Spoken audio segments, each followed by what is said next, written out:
स्वागत है आपका हमारे YouTube चैनल पे और हार्दिक अभिनंदन है। दोस्तों, आज मैं फिर एक ऐसी रहस्यमय वीडियो लेकर के आपके साथ उपस्थित हुआ हूँ। तो दोस्तों, आपका ज़्यादा समय नहीं लेते हुए वीडियो शुरू करते हैं। दोस्तों, आज की जो हमारी वीडियो है वह वीडियो है कि ऐसी कौन सी नारी थी जिसके 10 पति थे और वह 10 पति कौन थे और वह नारी किसकी पुत्री थी। तो देखिए दोस्तों, एक कथा है, वह कथा है जो हरवंश पुराण में वर्णित है, यानी कि हरवंश पुराण में बताई गई है ये कथा। और हरवंश पुराण के अनुसार आपको एक मैं कथा बताता हूँ। एक राजा हुआ करते थे जिसका नाम बहिर्सद था। बहिर्सद राजा इतने धर्मात्मा राजा थे कि उन्होंने इतने यज्ञों का आयोजन किया जिसे समस्त भूमंडल को यज्ञ मंडल में बदल दिया। उनके यज्ञों से भगवान परमपिता ब्रह्मा जी प्रसन्न होकर उन्हें दर्शन दिए थे और उन्हें कहा, हे पुत्र, तुम इस संसार की रचना के लिए, क्योंकि उस समय पृथ्वी का सृष्टि का प्रारंभिक काल चल रहा था, तो ब्रह्मा जी ने उस राजा से कहा कि इस संसार की रचना के लिए तुम्हें समुद्र की पुत्री सतदूर्ति से विवाह कर लेना चाहिए। और ब्रह्मा जी ने समुद्रदेव को भी आज्ञा दे दी कि तुम्हें अपनी पुत्री सतपुत्री का विवाह प्राचीन बहर के साथ कर देना चाहिए। तो दोस्तों, उस समय उस महान राजा प्राचीन बहर का विवाह समुद्र की पुत्री सतदूर्ति से हो गया और उनके गर्भ से 10 पुत्रों का जन्म हुआ था और वह 10 पुत्र मिलकर 10 प्रचेता कहाए। 10 प्रचेता सतदूर्ति और प्राचीन बहर के पुत्र कहलाए थे।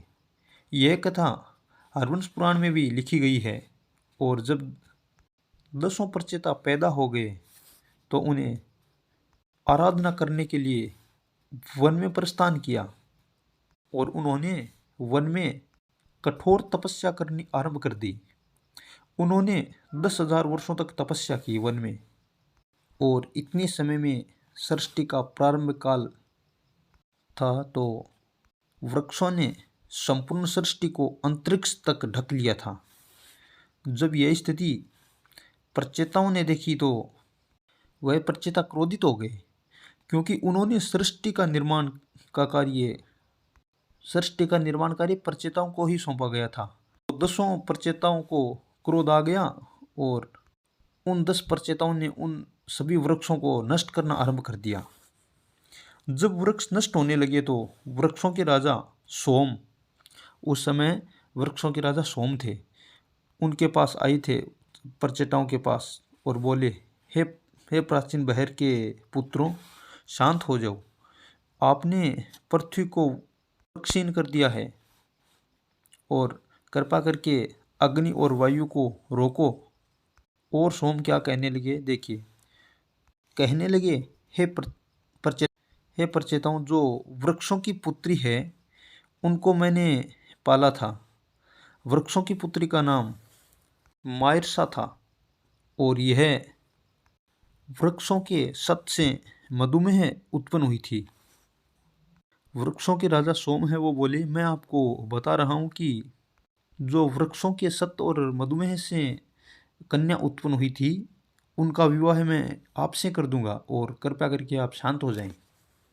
तो वृक्षों की पुत्री मायरसा का विवाह सोम ने उन 10 प्रचेताओं से कर दिया और 10 प्रचेताओं का तेज आधा आधा मिलकर उस कन्या में एकत्रित हो गए और एकत्रित होकर एक पुत्र को जन्म दिया जो प्रचेता दक्ष कहलाएगी। और इस तरह से मायरसा नाम की जो कन्या थी उनके 10 पति माने गए थे।